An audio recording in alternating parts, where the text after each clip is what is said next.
Hey there, Liz. Hey, Good to see you. good to see you. Thank you for making time today that we could begin our talk on the observation process. Awesome. Yeah, so that just once again, thank you for taking that time. I know we are, we're busy. You know, I know parent teacher conferences this week, and it's just crazy busy. But with that, we know we're starting the cycle of observations as quarter one is coming to a close. And so today we're going to do our pre-meeting, and we're going to talk about, we're going to go through, we're going to talk about a few different areas. But before we dive into that, tell me a little bit about your experience you've had here so far at Booker T. Oh, okay. Well, I started in the fall of '05. Okay. Yeah. Too long. But I adore this school. Okay.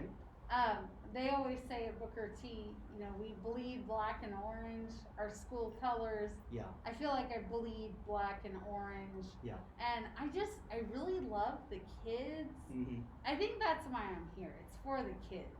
So since '05, I mean, you've been here, I mean, this is your 17th year. 17th year. And so with that, you said you're here for the kids, which is just awesome to hear. What about, if I could ask, what about teaching and being with the kids? What is so, what is keeping you here? What, because I know, we know that there's turnover and things like that, but what keeps you here at Booker T? I think, honestly, it's just like seeing their development. I know I love seeing the light bulb go off. Okay. And I feel like I get a lot of those moments. And so it's just amazing to see it, to experience it. And now I have siblings and cousins. And they're like, oh, I was told about you. And I was like, I hope good things. Good. But, yeah. Absolutely. Well, thank you for sharing that. And it's just so good to hear. And it's so awesome to have just experienced teachers like you who are just passionate about our students and passionate about their development. So to kind of go through, we are, as I said, we're starting our observation cycles.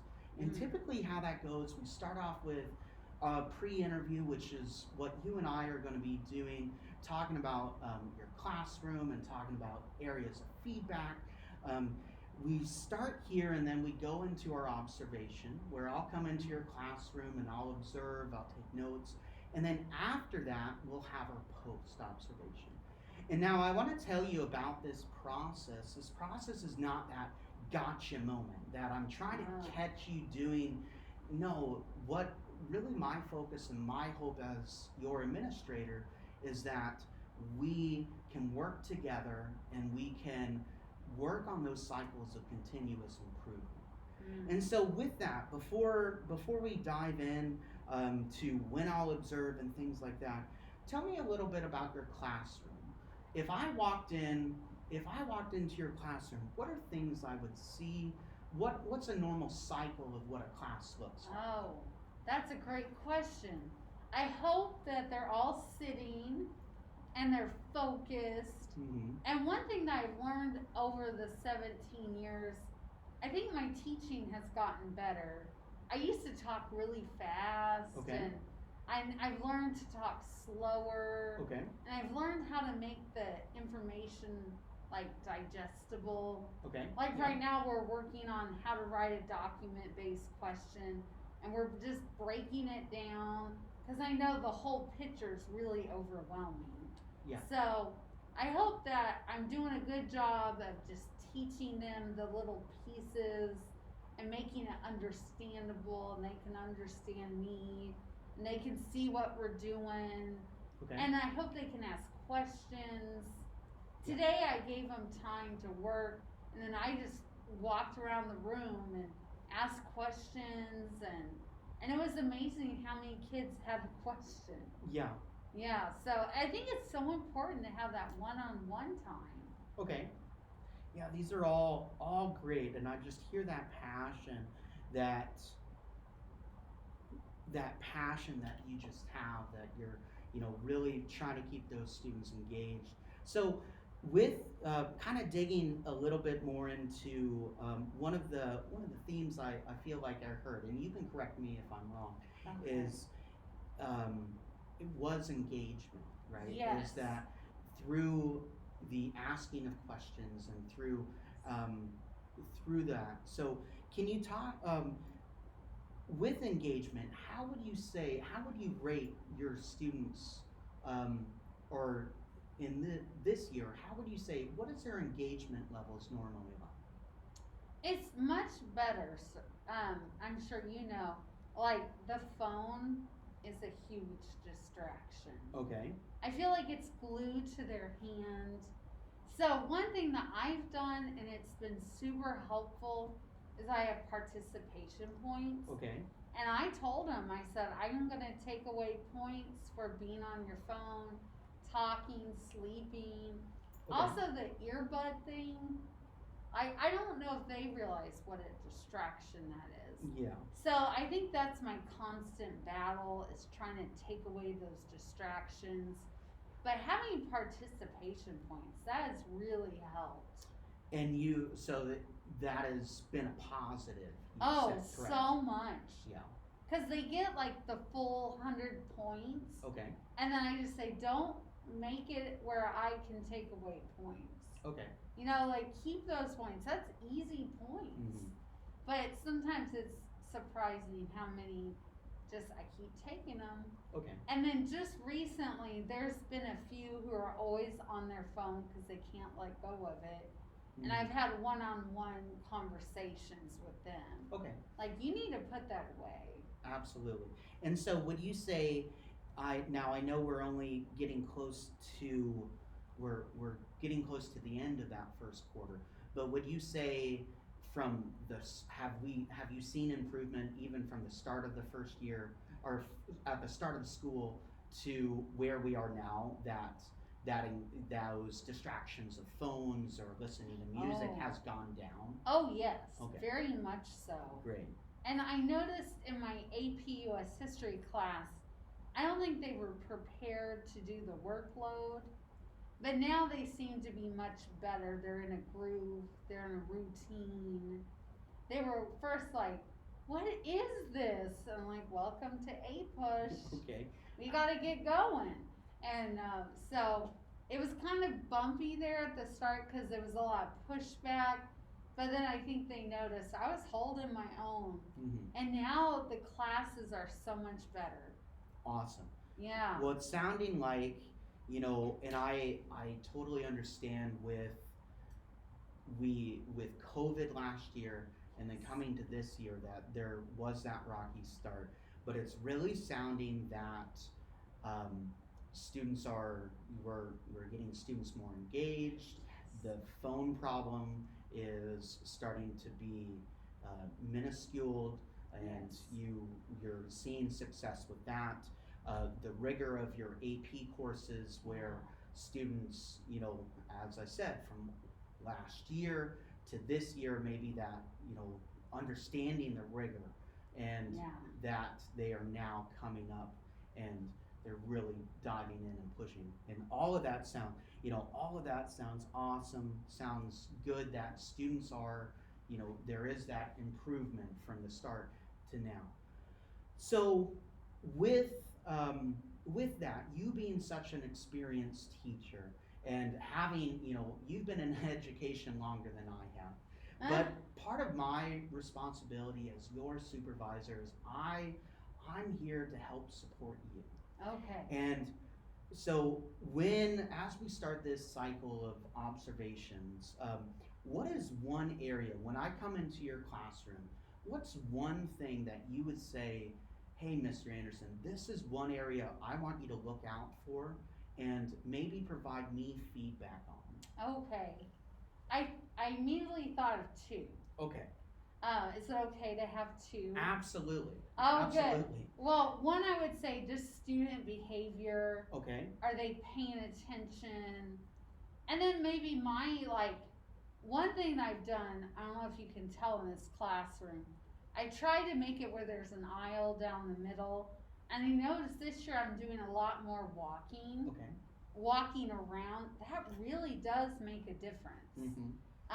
Because especially for the kids back here, Okay.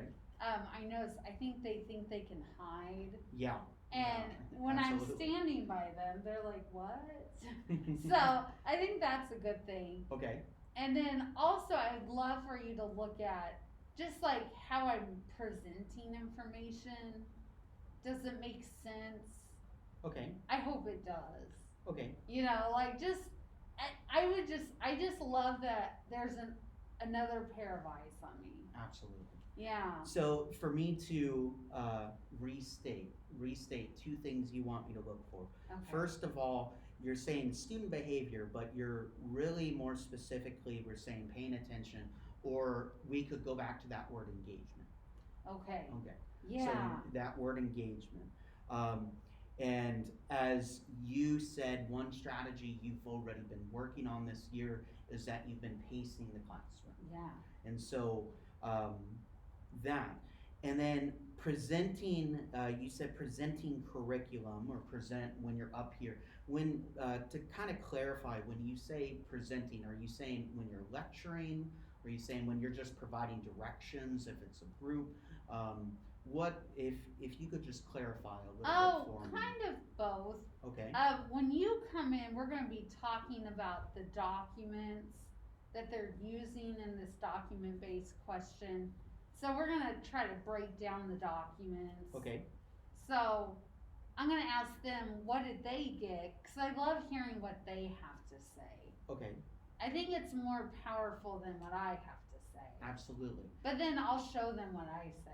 But okay. I want to hear what they have to say. Okay. Absolutely. So breaking down documents, going back to that DBQ, you're working on that document-based questioning, and they're preparing to write that essay. But, yes. But you guys are in the analysis stage right now. Right. Okay. So those are awesome things, and absolutely. So when and we'll talk about that date, but to just restate what you said, okay. Going back over it, is first we're thinking about engagement. Are students engaged? And really I'm going to look at that as what you said. You started pacing the classroom. And so that's the first thing I'm going to look at is how pacing, as you said, you're saying it's been effective. And so I'm going to look at that and be like, and see that engagement in practice. Oh, great. And then you said when presenting and specifically looking at breaking down those documents. Yes. And you said instead of you presenting, but students really explaining, giving that information, sharing. And so with that, we're thinking those higher order of thinking skills, that yes. application and analysis. So those are great and absolutely things that I will look for to help Wonderful. you provide feedback on. So with that, one of the final things before you go, I know you're really busy, but before you go, what's a good day for me to come in and observe that class for you? Thursday. Okay. That'll be a great time.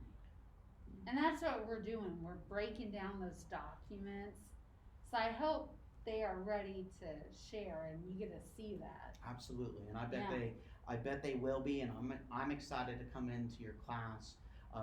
And before I let you go, I just really want you, as you know, I know, the observation, evaluation, I'm not here this is not a got you thing, right? I'm just here to be that second pair of eyes, as you said, to be that second pair to give you any kind of feedback, to give you feedback to help you improve in your practice, but also to ultimately help the students. Yes, that's like so wonderful to hear. And I think that's one thing I've gotten better at. When I was like a brand new teacher, the thought of this was terrifying. Okay. But now, older in teaching, it's like, oh, I want that. Yeah. I want someone to come in. So Absolutely. yeah, so I thank you. That's so comforting. Awesome. Well, Liz, thank you for your time. You're welcome. And I'm excited. You said on Thursday, so I'll come in, I'll watch you, and then we Perfect. will set up that post-conference, and we'll talk about that observation. Awesome. That sounds great. All right. Thank you for your time. Yeah, thank you.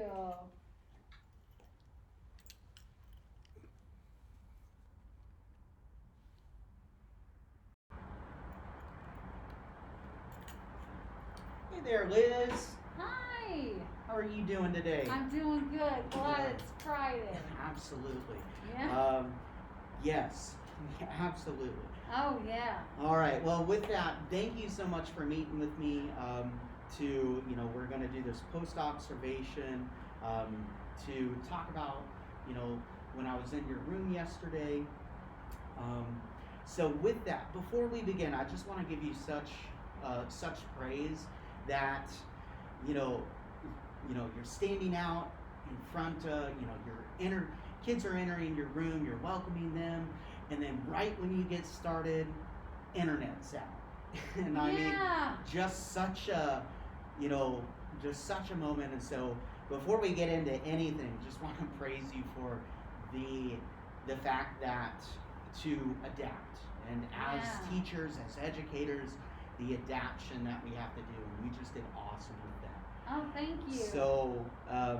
So yeah, let's go ahead. Let's get started. First thing we're gonna do is we're gonna talk a little bit about that pre-conference. We talked about a few areas you wanted to work on, and so I'm just gonna reiterate those, kind of bring those back up, and then next we're gonna talk about the lesson. And so I'm going to give you some time to share, to reflect on that, to think about how did that go with those two criteria that we were working towards. And then I'm going to, as that second set of eyes, I'm going to talk about observations that I saw. And so to start off, we, on Tuesday, we talked about that during our pre-conference, that a few areas that you wanted me to look for was first the student attention, we first started saying behavior, and then really focusing with student attention and engagement. Yeah. And that was that first one. The second one was presenting information or curriculum, and both as in the lecturing base, but also giving those precise directions. Yeah. And so those were those two. So with that, thinking back to the lesson that I came and I observed, how did you observe student attention during that lesson that I watched? Well, I think the Wi-Fi threw all of us off. Yeah. Because so many of them are like, the Wi-Fi doesn't work. I can't look at my paper. Right. And so I was like, oh darn, that's gonna affect participation. And so, that was my first concern. Yeah. And so this was our first document-based question, which it's a big part of APUSH. Yes. AP US History. The kids here call it APUSH. Yeah. But so many people are like, what is that? And I'm like, Advanced Placement, United States History.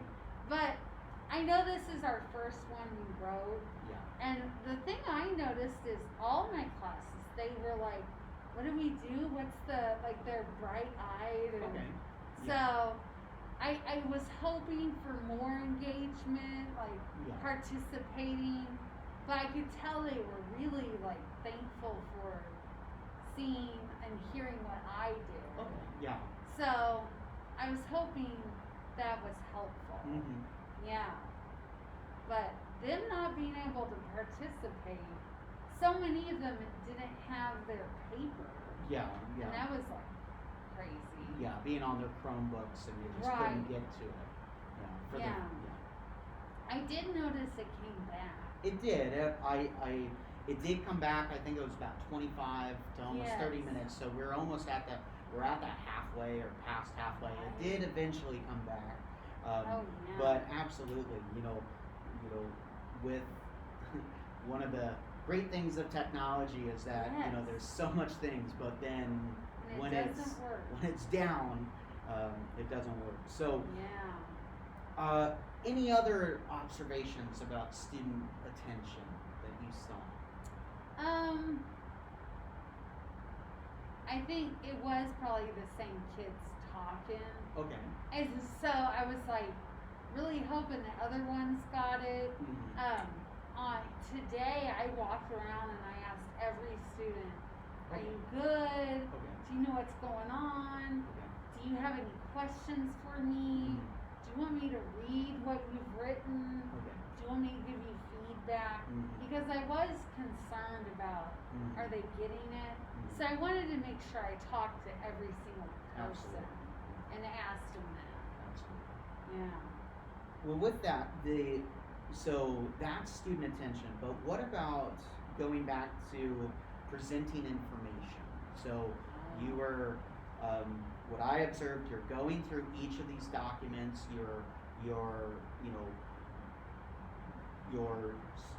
You showed your analysis of what that document was, and so how did you feel that that was that second criteria that you wanted me to look for? Yeah. How did you feel, or how did you observe that aspect of presenting information?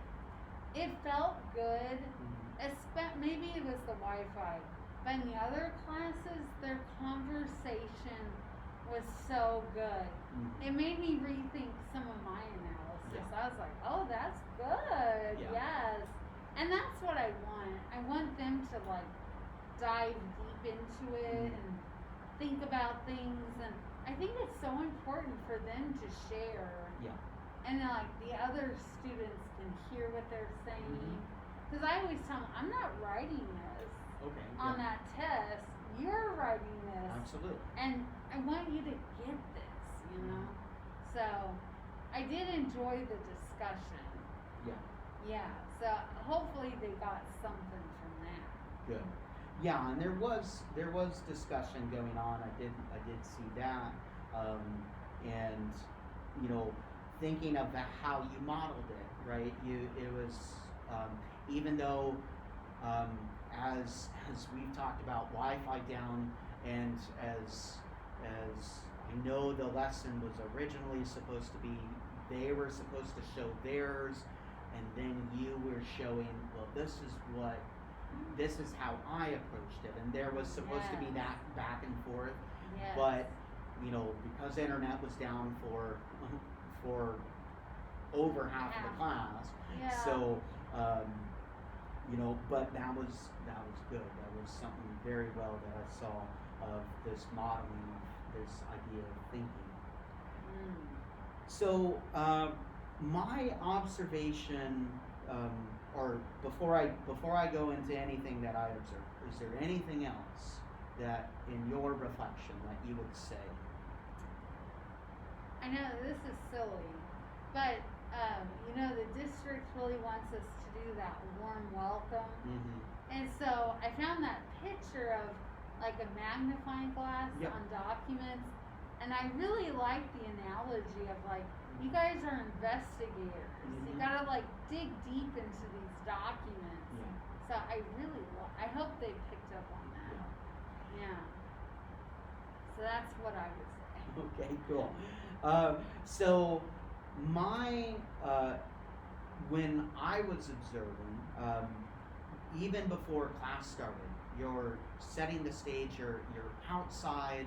You're welcoming your students, bringing in that warm environment, that welcoming environment, and as you said about that warm welcome, you had that, and you did talk about that magnifying glass a little bit, but then also you had your expectations of the day.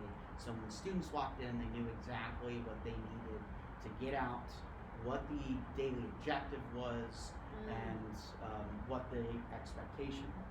So before class even began, you set that stage for them, and that was just a great way of doing it. So I'm going to start with that second criteria, or that second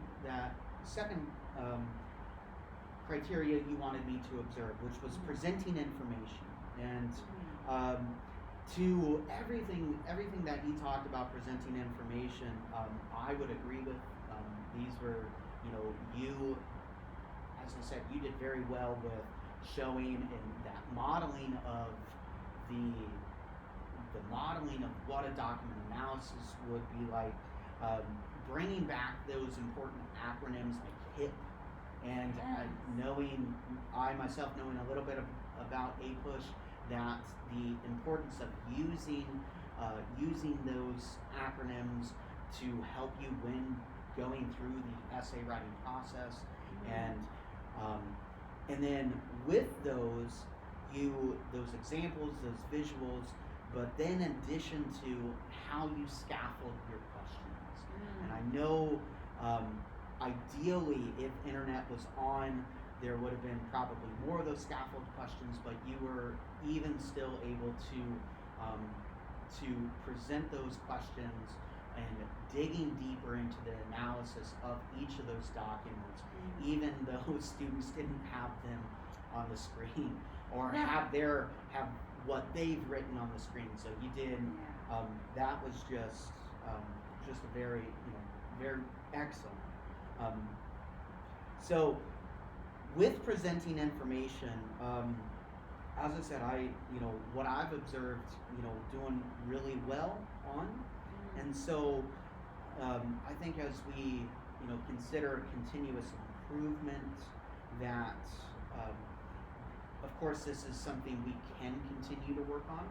But I think if we move over to that student engagement, I think there's a few more, or that might take precedent at this time, and then later on we can continue talking about other ways for the presenting of information. So as I transition to that, student attention, student engagement, so my perception of this is that the classroom, first of all, the classroom as a whole was quiet. They were not moving around, and that there is the classroom management that you have. They know that they know where they need to be and how they need to be there. I didn't, students are up walking around. They're not messing around, and so they, as you set that stage of the class, it's looking very well. As I said, with Wi-Fi being down,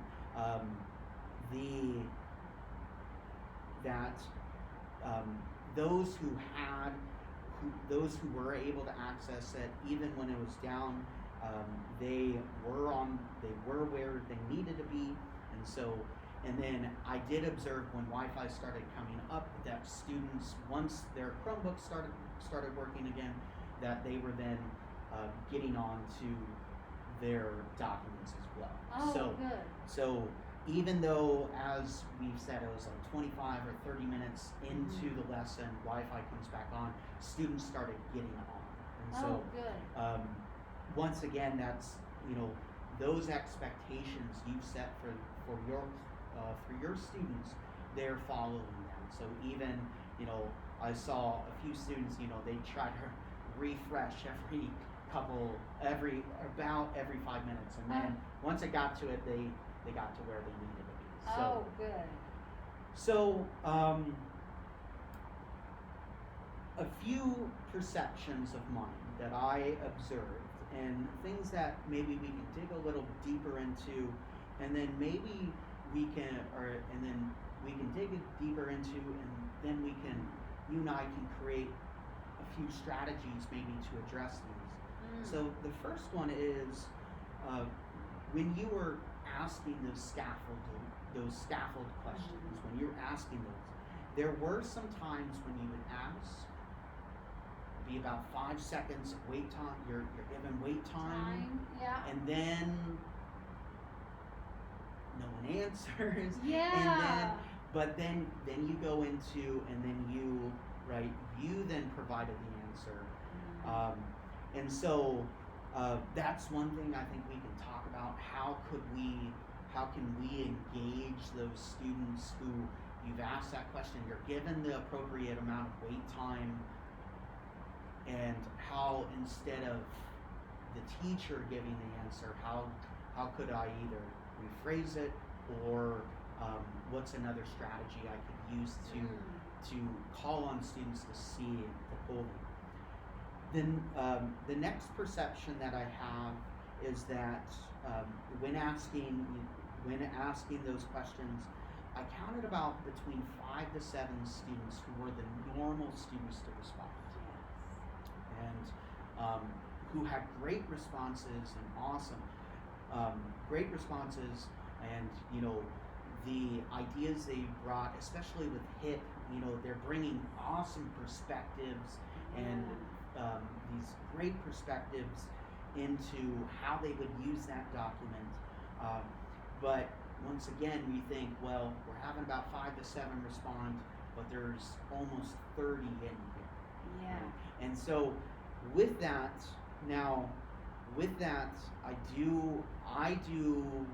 I put the limit, there's a big limitation on that one because Wi-Fi was down.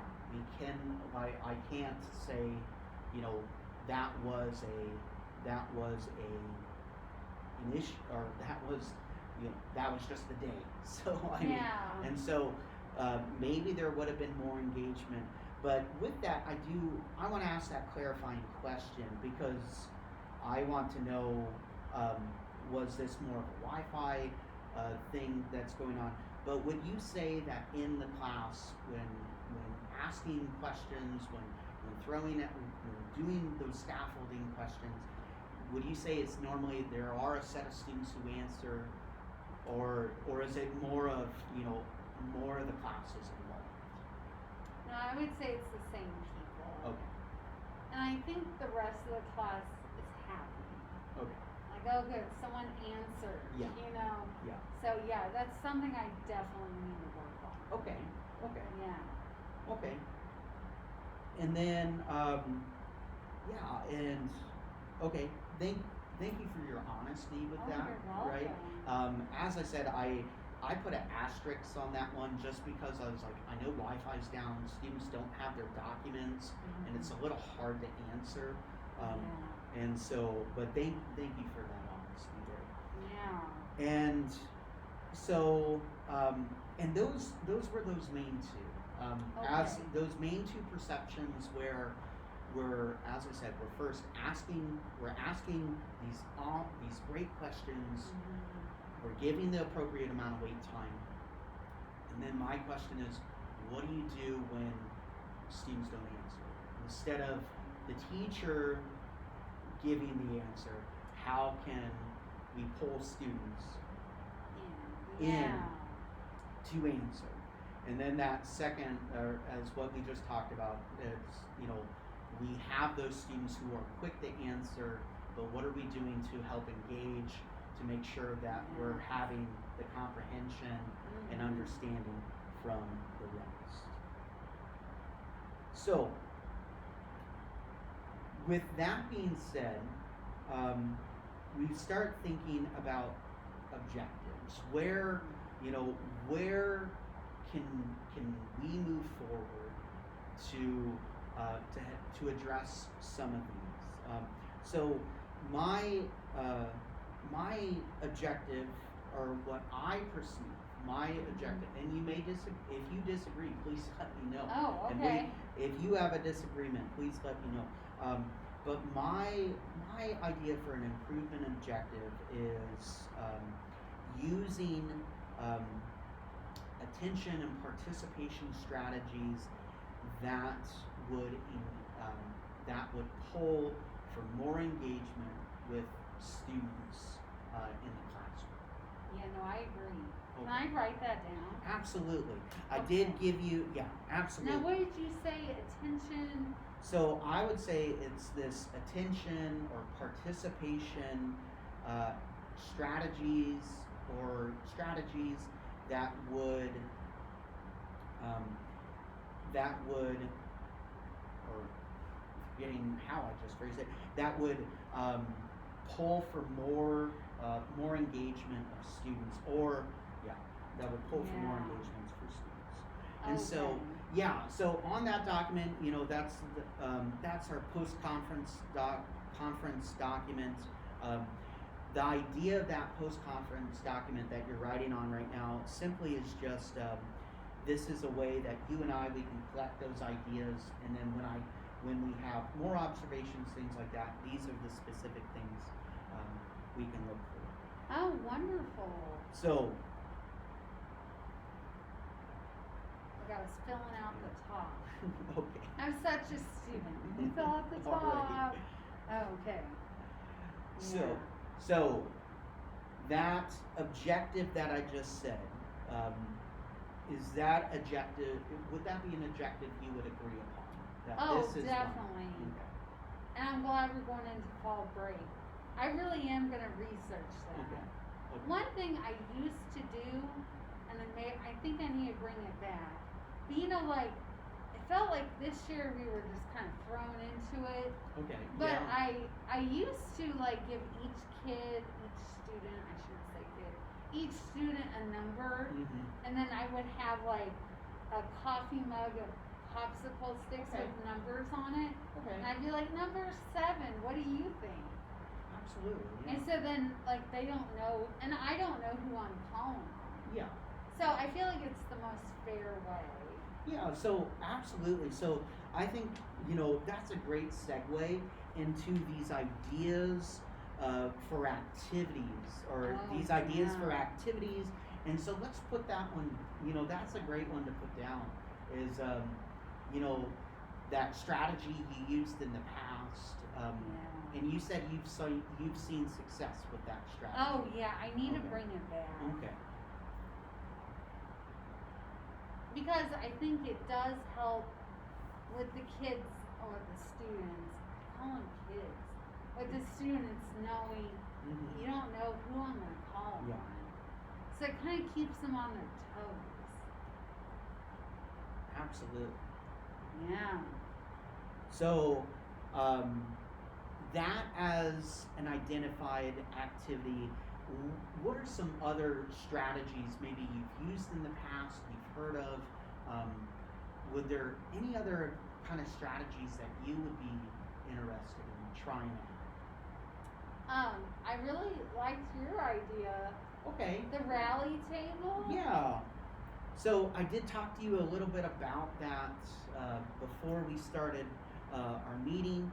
And so that would be, this plan of improvement activity that I briefly talked to you about was that rally table, that Kagan strategy of that rally Can I table. ask, how do you spell Kagan? I believe it Kaegan. Oh, okay. See, I forgot that. So Okay. Kagan strategy. So the rally table, to let me re-go over it. I sent you that video. I sent you that video. Part of the reason so we could talk about that. But remember that Kagan strategy was that it uses the idea, since you have your classroom set up in pairs, you're already ready for it. It's the idea where you can, when students have those questions, that really they're sharing that responsibility. That you can either have those questions printed off or have them on your smartboard, and where you give, it can be a time limited or not limit on time, and the idea that you would, when you're going through those questions, each person with just one, you have one paper per group, each person would write out what they would do, and then for the next question, you would write out, the next student could write out what they would do or what they think for that question. And then it's this idea of this, it's technically pair work, but it's not. Technically, it's independent, so one person's on, the other person gets the break, and we shift back and forth. What I talked a little bit briefly about that was the use of the rally table. You're setting yourself up for a few other things, like think, pair, share. Yeah.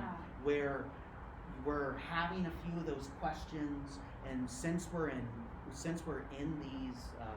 these pairs already, that think, pair, share,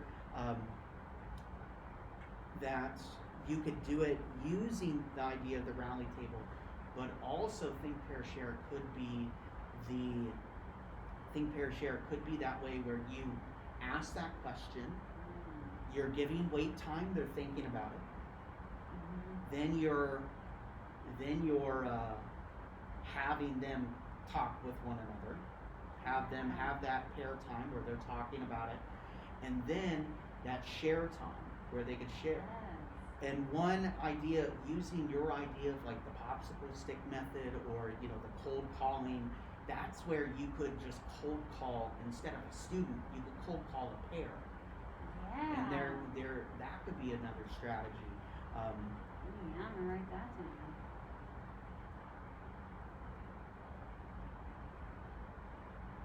Oh yeah.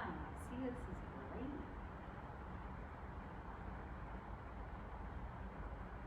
Because I was thinking about it. Mm-hmm. I have a lot of strategies for learning. Mm-hmm.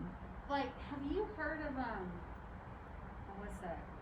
Teaching hard. I can't remember what it's called now. It's like teaching history. Oh, facing history. Yep. And so I wrote down all their ideas that I love. Okay. But a lot of them are like review type things. Okay. Yeah. Or like learning material. Mm-hmm. It's not. I love what you said. It's not attention and participation. Or that engagement. Yeah. That engagement part. So I like that. And as I said, we can definitely talk more in future conferences about some of that, presenting information, presenting the curriculum, like what you're talking about. We could, in future conferences, we could discuss that. Okay. But as I said, what I observed and what you agreed to, I think if we talk about engagement, if we think about as I said, this is my observance. Okay. If we talk about engagement first, then we can jump more on those other things to really bring that. I agree with that. Yeah, that's good. So, I've listed them down, various activities as well. Could you tell me what activity, or let's just go back, let's clarify, what activities have we kind of both thrown out there together so far? Well, I like what I haven't done yet, but I used to do the numbers and the mug. Yep. And I really love this rally table. Okay. I'm gonna look that up and Yep. Kagan styles. Mm-hmm. Cause that's really good. Mm-hmm. Yeah, so I just have in like that think, pair, share. Yep. So with that, now, as we know, as educators, there's so many things we could use, right? There's so many different strategies, but that's where it becomes bogged down. yeah, Right? and that's what happens to me. Someone asked me if I use DBQ online. I would love to. It looks great, but there's so much out there. Yeah. So yeah, sometimes you get bogged down. Yeah. So, with that, I think we've kind of talked about as with that, so we don't get bogged down. What I see, my perspective is that maybe some activities, or that we could use would be those cold call strategies. Right? Yeah. The using those Kagan styles of think, pair, share, and rally table, and just starting there. Oh yeah, I like that. Would you? Would that be something you would agree with? Would there be anything else that you would want to add to that? No, I think that's a great start. Okay. Yeah. So, one thing that has been said, and you've said a few times, is things that I need to look that up. You've said that a few times, and as your supervisor, that's where I can help with that, where I have these resources that I can send you. So with adding into those activities and we start thinking of those needed resources, well, I would say first part is to give you or to get you some Kagan resources. Yes, that's what I was going to ask. Mhm. Are there books about it? There are. Yeah. But not just books. There's actually opportunities for professional development. Oh, even better. So with those Kagan, as I was saying, with Kagan, I do have those resources, but there's those professional development opportunities that I can offer you, and we can move forward with that. And so those would be, as I said, we're talking kind of those resources that I can help you, that I can assist you on. And so to kind of recap, to go over a few of those, or to go over what we've talked about in this post-conference. We first started talking about we came to this agreed objective. Right. And that agreed objective of being engagement of our students. And, right, as I said at the beginning, is that we, initially you gave me to look for, and I think and we came to that agreement that we looking at first engagement, and then we can come back to some more of those strategies of presenting curriculum. But I think if we start with engagement first, we'll definitely see I think improvement, and then we can come back and we can go to that. So we talked about that objective to work on. And then we came and we started talking, we went through various activities we could use to help meet that need for those objectives. We talked about the cold call strategy. You brought that up, and you talked about how you've used this in the past and it's worked well. And then we started talking about Kagan, the Think, Pair, Share strategy, but then also the rally table strategy.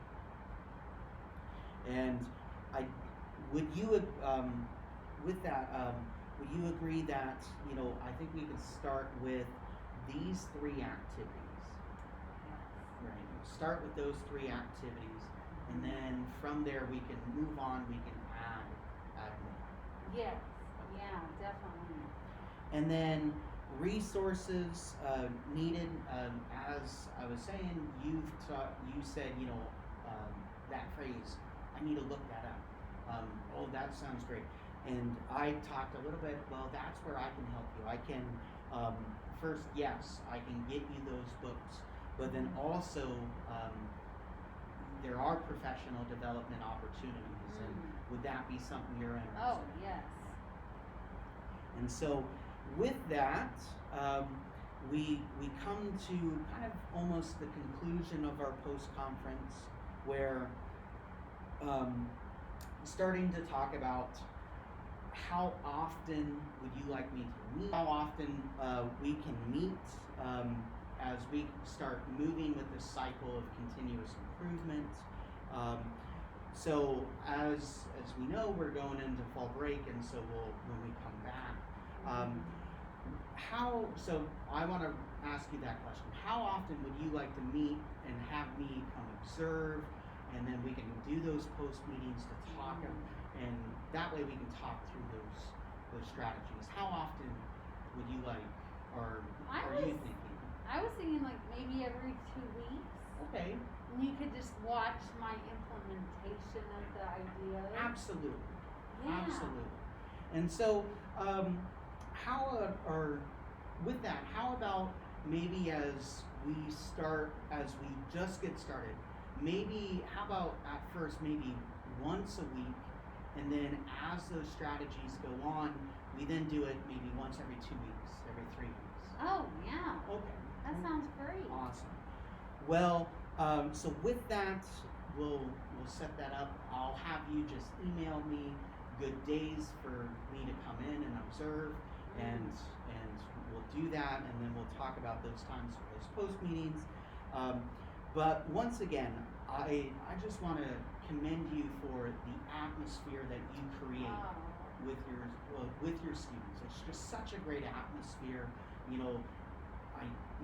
How the students talk with you, how you interact. There's just this warm welcome, and I know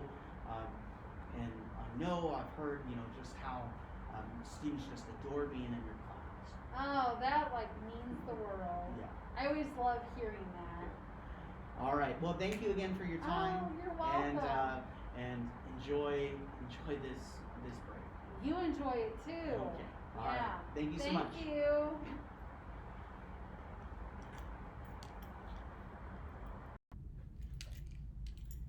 Hey there, Miss Johnson. Hello. How are you doing today? I'm managing. How are you? Oh, I'm doing okay. Thank you for taking the time to meet with me. So this first meeting, this is starting off our pre-conference as we get into our observation cycle for this first semester.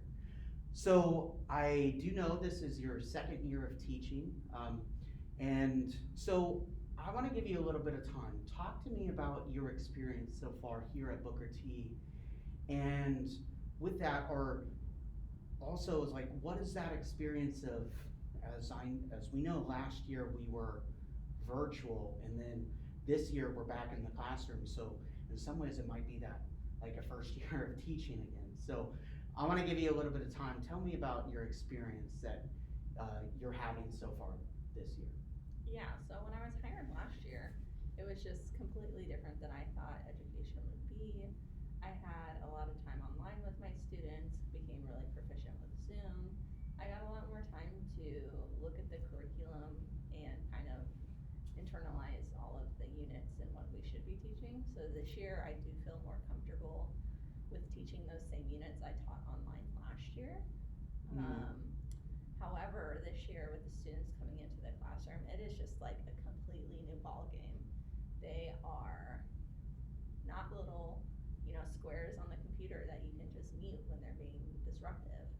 They are rowdy and they're hard to manage. So I'm struggling with that a little bit, but overall I feel like this is my first year teaching because last year was just so different. And honestly, it was a lot easier online. So to clarify that term hard to manage, when you say hard to manage, are you saying really with classroom management?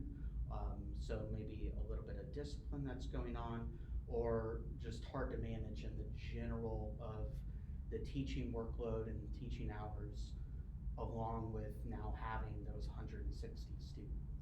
I would say definitely the workload, it feels a lot more now that we have students in front of us the entire day. But what I'm referring to is specific students that really disrupt the classroom learning environment.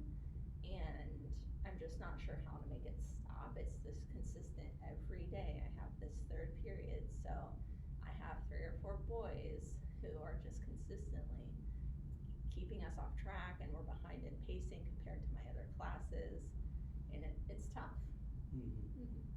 And so with those 3 to 4 boys, is there anything you have been trying, anything you've been trying so far to help bring the rowdiness down, to bring them back into the engagement of the classroom, to really stop the disruption? Right. Well, we haven't been in school very long. I have changed the seating chart a few times so that they're not next to each other.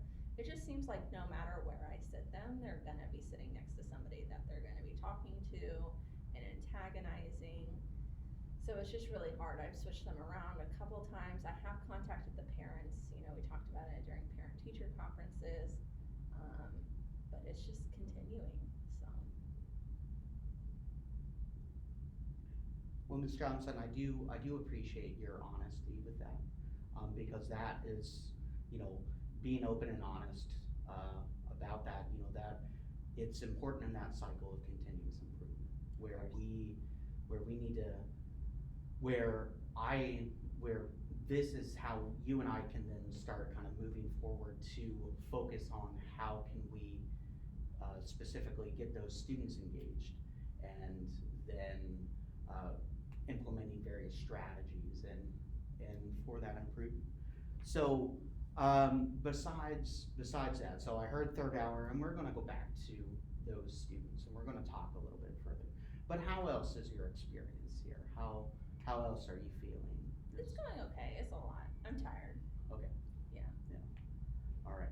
Well, as we move forward, I do want to just kind of re-talk, and I sent out the email, but I want to go over what is this observation cycle like. So we start off with this pre-conference where we have the chance to meet face to face, and we can talk to one another to go over what our experience is so far, and then talk about areas of improvement.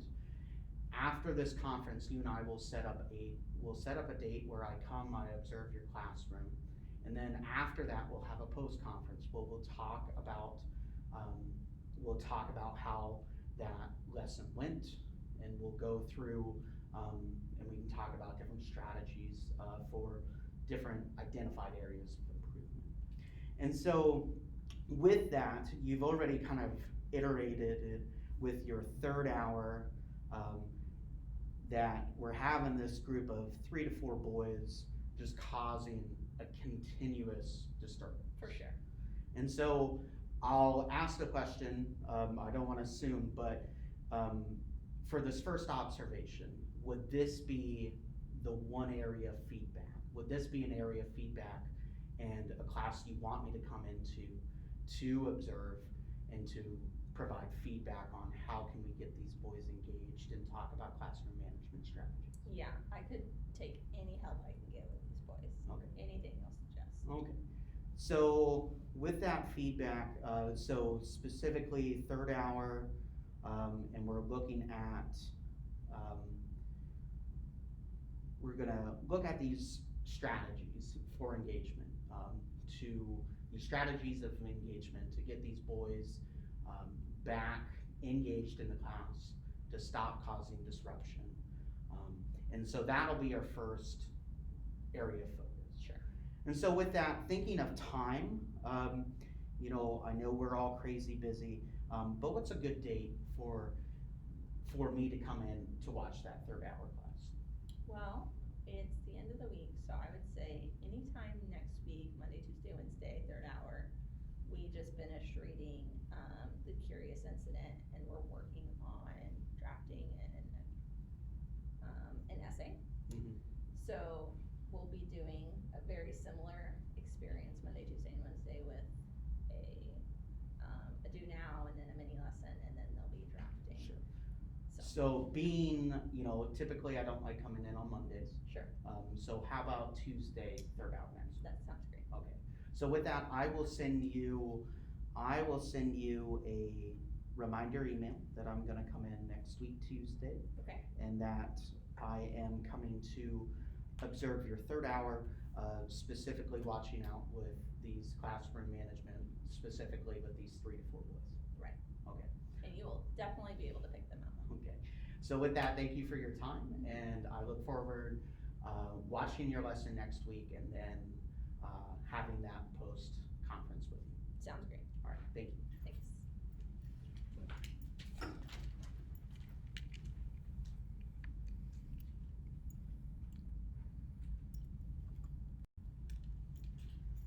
Hey there, Miss Johnson. How are you today? I'm okay. How are you doing? Oh, I'm doing well. Busy week. Yeah, busy week for sure. So let's go ahead. Let's dive in. Let's get started. So I went in on Tuesday, and I came and I observed your 9th grade third hour, Right. where you all were working on working on an essay. starting drafting that first draft of the essay. And so specifically, I just want to say great job on you just know the content so well.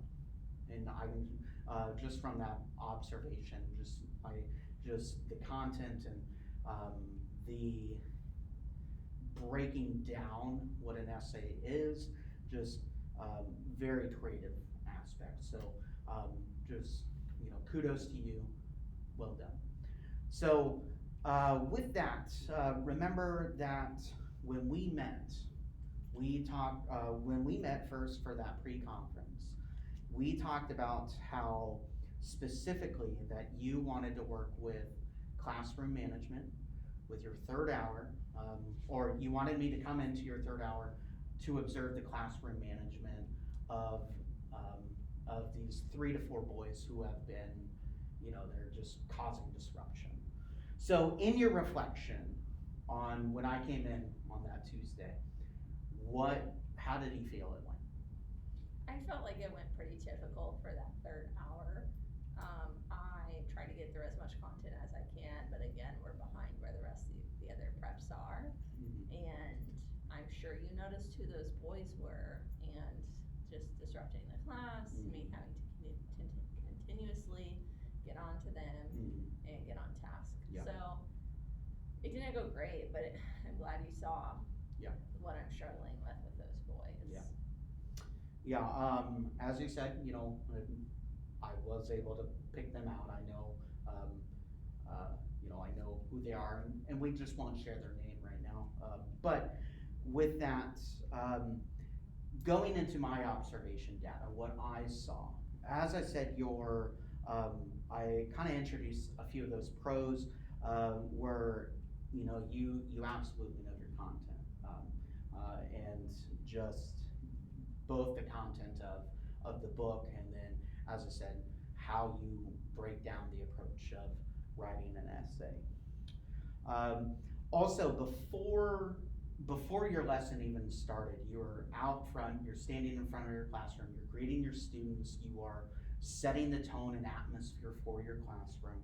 And then also, when students walk in, you have your daily agenda on the board, where it has specific things of the expectation of what students should be doing when they enter, and then what they will be doing for that day, which probably, I would assume, probably minimizes that question, Ms. Johnson, what are we doing today? Right. So, with that transitioning, we're starting to think of areas of improvement. And so areas of improvement, and while, as I said, that content, I want to talk to you a little bit about directions. And so when you're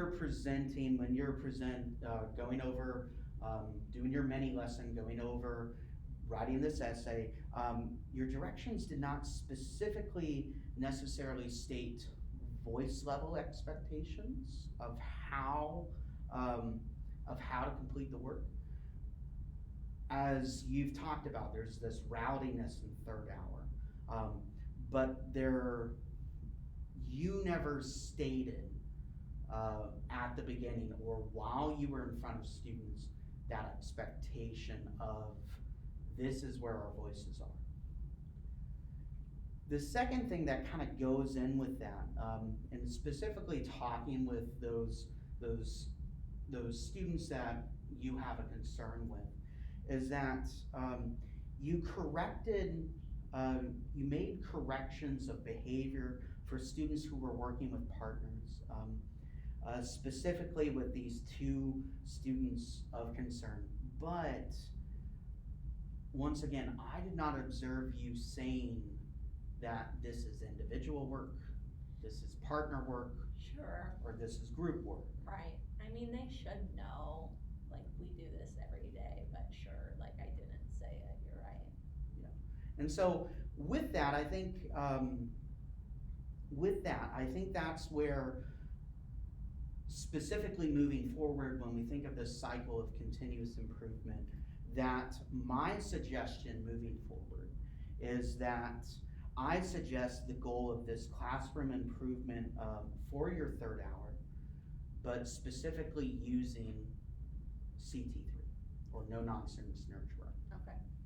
So thinking about that, this idea of continuous improvement, if we reflect back to in-service, we went through the review, our district did, we all had to go through the review of CT3 or no nonsense nurturer at the beginning of the year. Now I know this is your second year at the district, but what did you think of that training? I remember what you're talking about. It was back in August, and in all honesty, like the table I was sitting at and the general vibe of the training was really negative, like a response from the teachers.